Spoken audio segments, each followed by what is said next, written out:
Show ನೋಡ್ತೀರಿ? ಹೌದು. ಯಾರು ಇಷ್ಟ ಆಗ್ತಾರೆ? ಫಸ್ಟು ವಿನಯ್, ಹಾಂ, ಆಮೇಲೆ ಪ್ರತಾಪ್ ಅವರು. ನಿನ್ನೆ ಎಪಿಸೋಡ್ ನೋಡಿದ್ರ?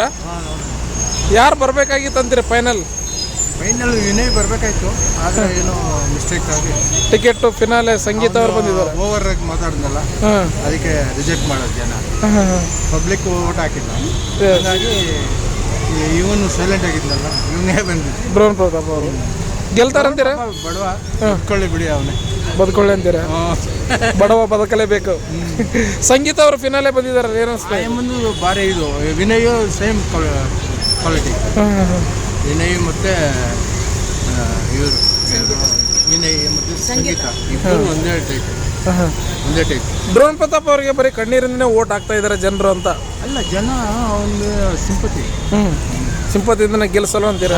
ಅವನೇ ಗೆಲ್ಲಲ್ಲ. ಇಲ್ಲ, ಹೊರಗಡೆ ಇದ್ದಾಗ ಅವ್ರನ್ನ ನಂಬಲಿಲ್ಲ ಜನ, ಡ್ರೋನ್ ಪ್ರತಾಪ್ನ ನಂಬಲಿಲ್ಲ. ಹೇಳೋಕ್ಕಾಗಲ್ಲ, ಬೈ ಚಾನ್ಸ್ ಇವನು ಒತ್ತರು ಗೆದ್ದರು ಗೆಲ್ಬೋದು, ಹೇಳೋಕ್ಕಾಗಲ್ಲ. ಅಷ್ಟೊಂದು ಲೀಡ್ ಇದೆ ಅಂತೀರ? Sudeep sir Bigg Boss show ಹೇಗೆ ನಡೆಸ್ತಾರೆ? ಚೆನ್ನಾಗಿ, ಸೂಪರ್. ಯಾವ ಬ್ರಿಲಿಯಂಟ್ ಬಿಡು, ಭಾರಿ ಬ್ರಿಲಿಯಂಟ್. ಅಲ್ಲ, ಇದು ಅವಶ್ಯಕತೆ ಇತ್ತ ಅಂತ. ಯಾವುದು ಈ ಬಿಗ್ ಬಾಸ್? ಯಾರಿಗೆ? ಸುದೀಪ್ ಸರ್ಗೆ? ಸುದೀಪ್ ಸರ್ಗ ಅಲ್ಲ, ಎಲ್ಲರೂ ಅವ್ರಿಗೂ ಬೇಕಾಗಿರಲ್ಲ, ಆದರೂ ಮಾಡ್ತಾವ್ರೆ. ಏನೋ ಅವರು ಫೇವ್ರೇಟ್. ಬಿಗ್ ಬಾಸ್ ನಡೆಸ್ಬೇಕಾ ನಡೆಸಬಾರ್ದು? ನಾನು ಮಟ್ಟಿಗೆ ಬೇಕಾಗಿಲ್ಲ ಅನ್ಸುತ್ತೆ. ಚೆನ್ನಾಗಿತ್ತಲ್ಲ ಅಲ್ಲಿ ಅಶ್ಲೀಲವಾಗಿ ನೋಡ್ಕೊತಾರೆ ಎಲ್ಲ, ಅದು ಭಾರಿ ಬೇಕು. ಮೊದಲೆಲ್ಲ ತುಂಬ ಚೆನ್ನಾಗಿತ್ತು, ಇವಾಗ ಈ ಸೀಸನ್ ಕೆಟ್ಟದಾಗಿದೆ ಅಂತೀರ? ಈ ಸೀಸನಲ್ಲಿ ಸ್ವಲ್ಪ ಓವರಾಗಿ ನೋಡ್ಕೊ. ನಿಮ್ಮ ಪ್ರಕಾರ ಈ ಸಲ ಗೆಲ್ಲೋರು ಯಾರು ಅಂತೀರ ಫೈನಲ್?